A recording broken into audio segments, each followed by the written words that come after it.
Bayangkan berdiri di tengah badai Sudirman dengan bayi yang membiru, sementara dunia menuduh Anda menyewa anak demi recehan. Di tengah kemunafikan itu, sebuah pintu mobil mewah terbuka, menyeret Anda masuk ke dalam lingkaran rahasia seorang miliarder yang dihantui rasa bersalah. Mengapa seorang pria yang memiliki segalanya justru gemetar saat menatap pengemis yang kotor? Apakah ini bantuan murni, ataukah Siti hanyalah alat penebusan dosa atas kematian tragis yang terkunci selama belas tahun? Saat sebuah kartu nama emas hilang ditelan selokan, takdir mulai menelanjangi kebenaran pahit tentang sebuah janji di bandara yang tak pernah terpenuhi. Bersiaplah, karena ini bukan sekadar cerita tentang sedekah, melainkan tentang pengkhianatan, penebusan, dan cinta yang menembus batas negara. Inilah perjuangan Siti menemukan martabat di tengah badai kehidupan Jakarta. Jakarta di pagi hari adalah mesin raksasa yang tidak memiliki jantung. Hujan turun bukan sebagai berkah, melainkan sebagai beban tambahan bagi mereka yang tidak memiliki atap. Siti berdiri di trotoar beton yang dingin, tepat di bawah bayang-bayang gedung pencakar langit yang angkuh. Di dadanya, Zahra, bayi kecil yang belum genap 1 tahun, mulai merintih lemah. Suara tangisannya tidak lagi melengking, melainkan hanya getaran halus yang menandakan bahwa energi di tubuh mungil itu hampir habis. Kulit Zahra mulai membiru, sebuah pemandangan yang membuat jantung Siti terasa diremas oleh tangan tak terlihat. Di matanya, tidak ada lagi air mata yang tersisa untuk ditumpahkan. Keputusasaan telah mengeringkan segalanya, menyisakan kemarahan yang membeku menjadi tekad untuk sekadar melewati hari ini. Siti tahu persis bagaimana pandangan dunia terhadapnya. Orang-orang yang melintas dengan payung mahal dan sepatu mengkilap seringkali membuang muka, seolah keberadaan Siti adalah noda yang mengotori pemandangan pagi mereka. Beberapa orang berbisik ketus, menuduhnya sebagai bagian dari sindikat pengemis profesional yang sengaja mengeksploitasi bayi demi mendapatkan belas kasihan dan lembaran rupiah. Tuduhan itu menyayat hati Siti lebih dalam daripada dinginnya angin hujan. Mereka tidak tahu bahwa setiap malam, Siti harus bertarung dengan nyamuk dan udara lembab di kolong jembatan hanya untuk memastikan Zahra tetap bernapas. Mereka tidak tahu bahwa Zahra adalah satu-satunya alasan Siti masih bertahan hidup setelah pengkhianatan yang menghancurkan dunianya. Zahra adalah anak dari seorang pria bernama Farhan, pria yang menjanjikan surga di bandara namun menghilang tanpa jejak, meninggalkan Siti dalam lubang kehampaan yang tak berdasar. Namun, di tengah hiruk-pikuk Sudirman, sebuah mobil Toyota Fortuner hitam dengan kaca gelap yang pekat membelah genangan air. Di kursi belakang, duduk Arif, seorang pria yang hidupnya diukur dengan angka-angka saham dan kontrak jutaan dolar. Bagi Arif, kemiskinan adalah variabel yang mengganggu, sebuah kegagalan sistemik yang seharusnya bisa diselesaikan dengan logika bisnis. Namun, pagi ini, logikanya lumpuh. Matanya tertuju pada sosok wanita yang berdiri mematung di bawah guyuran hujan, memeluk bayinya seolah-olah bayi itu adalah jantung hatinya yang berada di luar tubuh. Arif merasakan tarikan aneh yang menyakitkan di dadanya, sebuah resonansi emosional yang sudah lama ia kubur rapat-rapat. Ia tidak melihat seorang pengemis jalanan yang kumal, ia melihat bayangan masa lalu yang kelam, bayangan yang selalu ia coba hapus dengan tumpukan harta dan kemewahan. Keputusannya untuk meminta sopir menepi adalah awal dari segalanya. Saat pintu mobil terbuka dan udara dingin Jakarta merangsek masuk, Arif tahu bahwa langkah kakinya di atas aspal kotor itu akan membongkar kotak Pandora yang telah terkunci selama 17 tahun. Ia melangkah maju, bukan sebagai pahlawan, melainkan sebagai pria yang sedang mencari jalan pulang menuju nuraninya sendiri. Siti tersentak saat sebuah bayangan tinggi menutupi cahaya redup pagi itu. Ia mendongak dan menemukan seorang pria dengan pakaian yang harganya mungkin bisa memberi makan Siti selama setahun, berdiri tepat di hadapannya. Arif tidak bicara banyak. Tatapannya tajam, namun ada sesuatu yang tersembunyi di balik matanya, sebuah luka yang serupa dengan yang dimiliki Siti. "Ikut saya," kata Arif pelan namun penuh otoritas. Siti ragu. Di rimba beton Jakarta, tawaran dari orang asing seringkali berakhir dengan tragedi yang lebih besar. Pikiran Siti bergejolak. Apakah pria ini adalah bagian dari predator yang sering mengincar wanita-wanita jalanan tanpa perlindungan? Namun, saat ia melirik Zahra yang bibirnya mulai pecah-pecah karena dehidrasi dan kedinginan, Siti memutuskan untuk menyerahkan harga dirinya. Ia tidak punya pilihan lain. Jika ia harus hancur agar anaknya tetap hidup, maka biarlah itu terjadi. Dengan langkah gemetar, ia mengikuti Arif masuk ke dalam mobil mewah yang aromanya seperti hutan kayu cendana setelah hujan. Di dalam kabin yang senyap dan hangat, Siti merasa seperti noda kotor di atas kemewahan. Ia duduk di tepi kursi kulit yang lembut, takut gerakannya akan merusak apapun di sana. Arif menyerahkan sebuah handuk microfiber yang halus. Gerakan itu sederhana, namun bagi Siti, itu terasa seperti sebuah penghinaan halus terhadap kemiskinannya yang telanjang. "Keringkan bayimu," ujar Arif tanpa menoleh. Siti hanya bisa mengangguk kecil, membungkus Zahra dengan handuk itu seolah membungkus permata yang rapuh. Arif membawa mereka ke sebuah rumah makan kecil namun bersih. Di sana, Siti diperintahkan untuk memesan apa saja.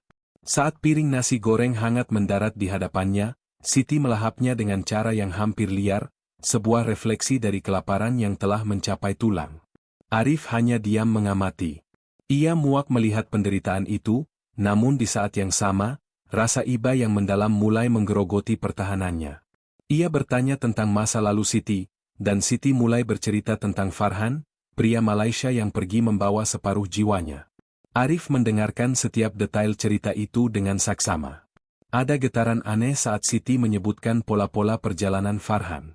Arif seolah mengenal cerita semacam ini, sebuah pola yang terlalu familiar untuk dianggap sebagai kebetulan semata. Sebelum mereka berpisah, Arif memberikan kartu namanya yang berwarna emas dan sejumlah uang yang sangat banyak. "Telepon saya dalam 3 jam, pesan Arif tegas. Namun, takdir memiliki selera humor yang gelap. Saat Siti melangkah keluar dengan harapan yang baru saja tumbuh, ia tidak sadar bahwa kartu nama itu merosot dari lipatan bajunya dan jatuh ke dalam selokan yang hitam dan berlumpur, tertelan oleh kegelapan Jakarta. Waktu berjalan dengan kejam bagi mereka yang menunggu. Di kantornya yang megah di lantai 30, Arif terus-menerus melirik ponselnya. 3 jam telah lewat, lalu 4, lalu 5. Ego miliardernya mulai terluka, berganti menjadi sinisme yang tajam. Ia merasa seperti anak kecil yang baru saja ditipu oleh trik sulap murahan. Ternyata dia memang hanya penipu, batinnya pahit.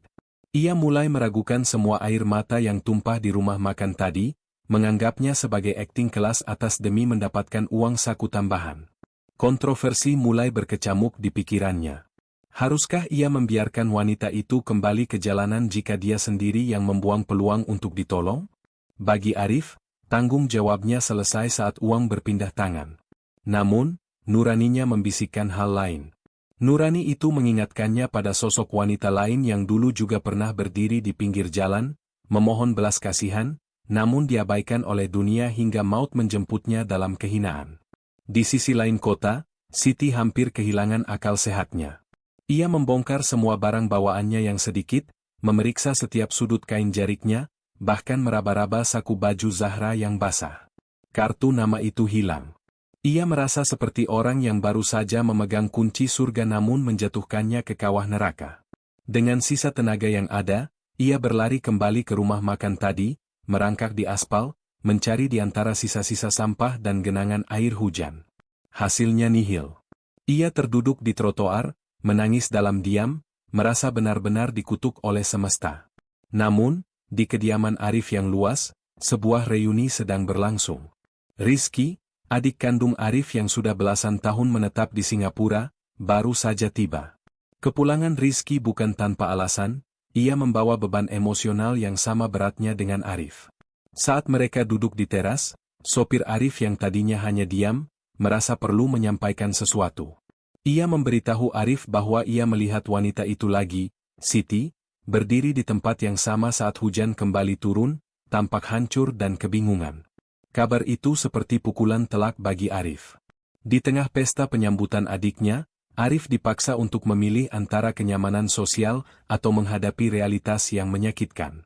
Rizky yang mendengar bisikan sopir itu tampak tertarik.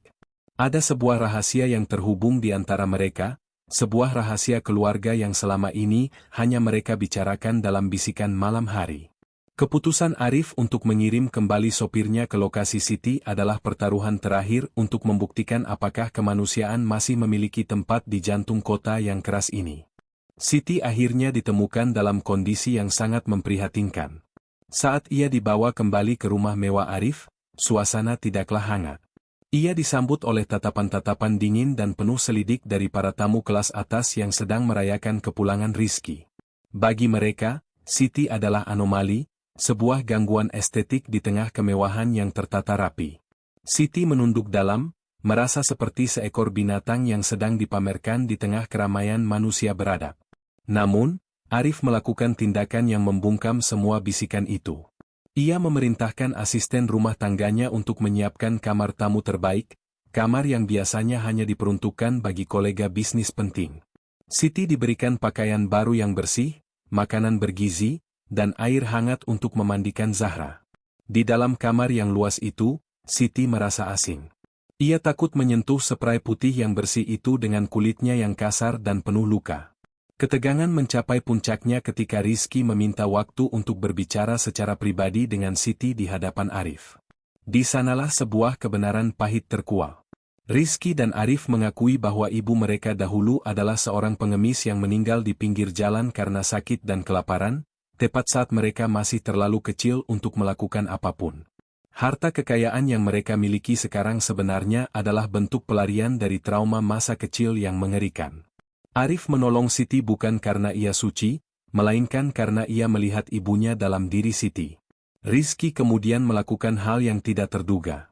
Ia menyerahkan sebuah kunci perak kepada Siti, kunci sebuah apartemen di area yang layak. Namun, pemberian ini memiliki sisi kontroversial. Rizky secara jujur mengatakan bahwa ini adalah pajak nurani mereka. Mereka membutuhkan Siti untuk selamat agar mereka bisa memaafkan diri mereka sendiri atas kematian ibu mereka. Siti terdiam, menyadari bahwa hidupnya kini menjadi panggung bagi penebusan dosa orang-orang kaya ini. Sebelum ia sempat mencerna segalanya, ponsel baru yang diberikan Arif berdering. Sebuah nomor internasional dari Malaysia muncul di layar, membawa suara yang akan meruntuhkan seluruh sisa dunianya. Suara di seberang telepon itu milik seorang wanita bernama Dewi, yang mengaku sebagai sepupu Farhan. Siti merasa dunianya seakan berhenti berputar. Kebenaran yang selama ini ia curigai ternyata jauh lebih tragis dari imajinasi terburuknya. Farhan tidak pernah bermaksud mengkhianatinya.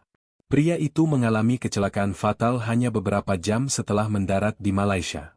Ia berencana meminta restu ibunya yang sudah tua untuk membawa Siti pulang, namun sebuah truk besar menghantam taksinya.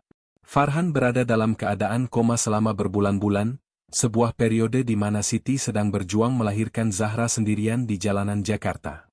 Farhan meninggal tanpa pernah bisa menyebut nama Siti lagi, namun di dalam sakunya ditemukan foto Siti dan sebuah cincin sederhana. Pengetahuan ini menghancurkan pertahanan terakhir Siti. Ia menangis sejadi-jadinya, bukan karena sedih saja, tapi karena rasa bersalah karena telah membenci pria yang sebenarnya sedang berjuang untuknya hingga napas terakhir.